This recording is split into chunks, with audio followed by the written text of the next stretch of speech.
let's go here with the new front design. And indeed, they changed the whole front hood.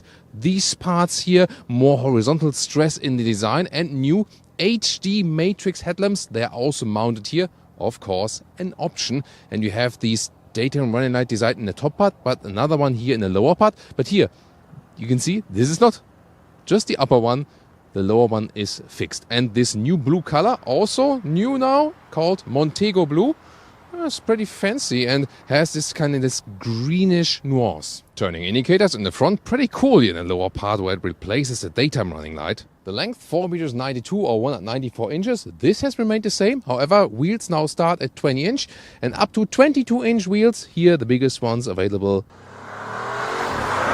In the rear, new styling element that the light strip goes all the way across. That's beautiful. And also the 3-dimensional Porsche lettering. That's pretty cool. Here you can see with these black tips, these are the optional sports exhaust for that 6-cylinder. Turning indicators in the rear around the 3-dimensional light strip. And the Cayenne S is now once again a V8. You can see it also here in the different exhaust pipes. I would say, let's do a sound comparison, V6 versus V8.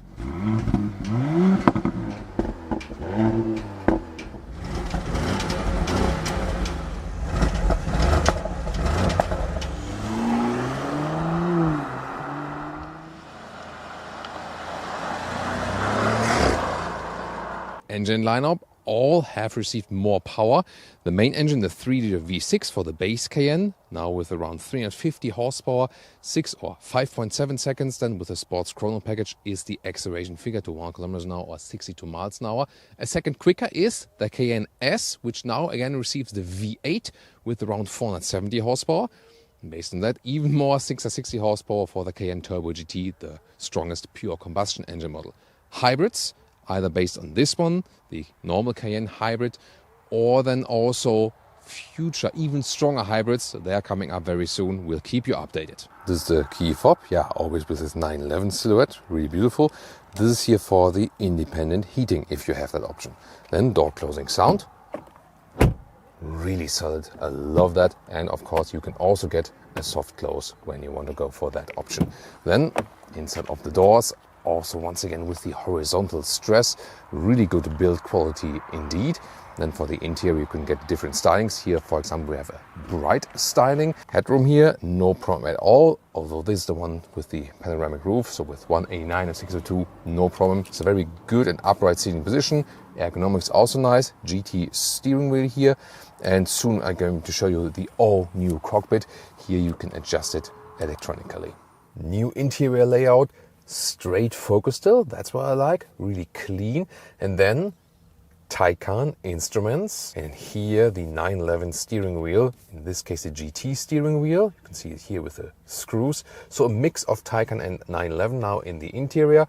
And you have the central screen updated and optional also a passenger screen. And in front of these two Dachshunds, which is German Dackel, by the way, listen and repeat, Dackel, we show you the head-up display, which you can also adjust from this view to a more racy look or then the simplistic view. Digital instruments are adjustable. Here, for example, the middle part, assistance systems view, very impressive GPS view, wow, Austrian mountains, or also full screen.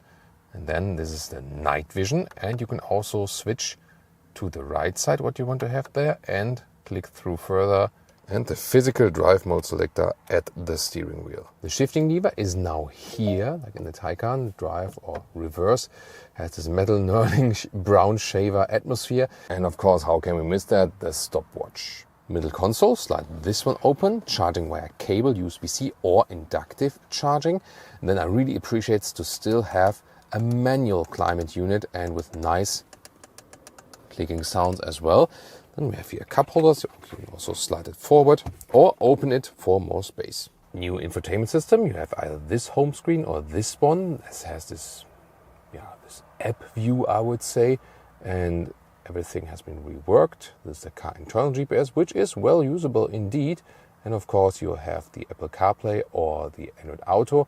Integration looks like this, and the Burmester sound system, 6,000 euro extra, is actually pretty cool. Has like a true sound, so not too bass intensive indeed, and not too much surroundish. And here You can see when I switch the driving modes at the steering wheel, they also appear here, and then you can also set everything in the screen. The passenger screen cannot be seen from the left, only when you are at the passenger seat. Then you can actually see it. And for example, for doing GPS, but also the instruments of the drivers, G-force, yeah, very important in the Cayenne. And also video streaming is possible depending on the installed apps. They will offer more and more there.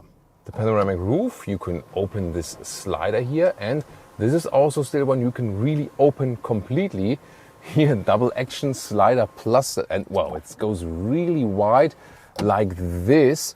And then you can also move the slider totally to the rear. The slider here now via touch, and the middle part for the glass roof is still with physical feedback.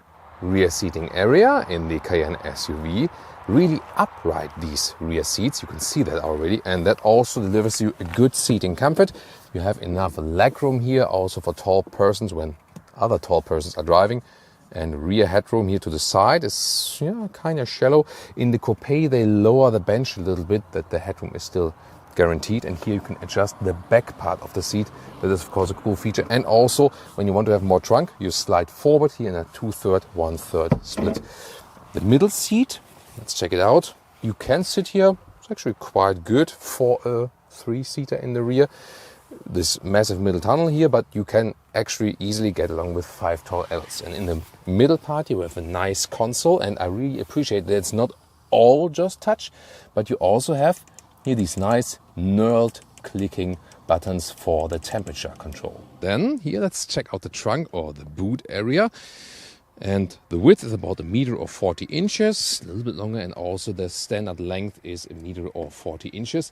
And you can see you can fold the seats, but you have to go around, and then 2/3, 1/3 split.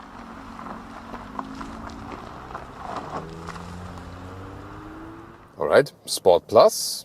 Let's accelerate it out. Let's see.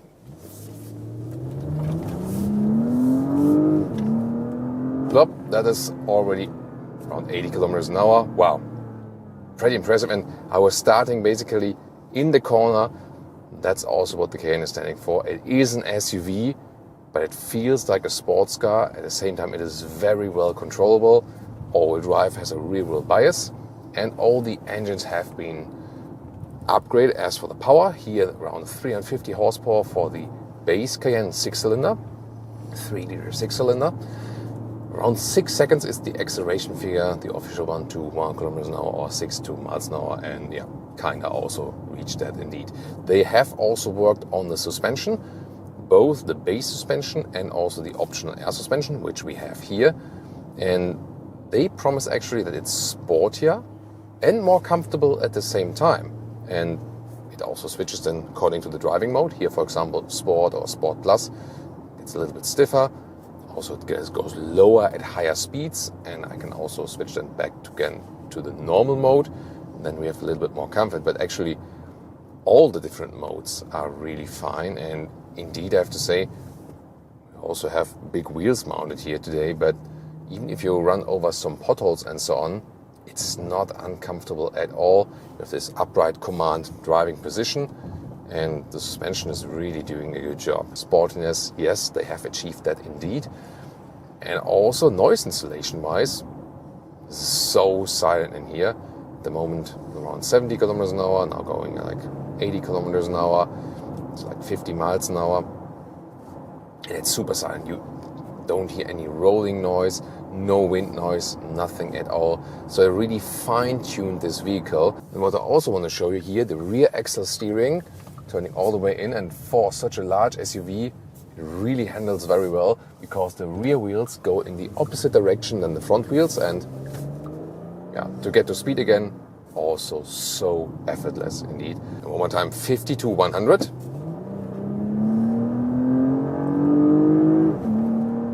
That's it already. Here you feel the good handling. Yes, of course, you sit higher, but you hardly feel it's an SUV. Also good side support from the seat. And I really like the precise steering input. So hardly any other SUV gives you such a good handling balance feeling. And there's no dead zone area from the steering. and you exactly know what you're doing. You have a great feedback from the tires, from the road. That's also what you expect when you get a Porsche. Well, for me, it would actually be the main reason. And now, guys, the V8 in the Cayenne S.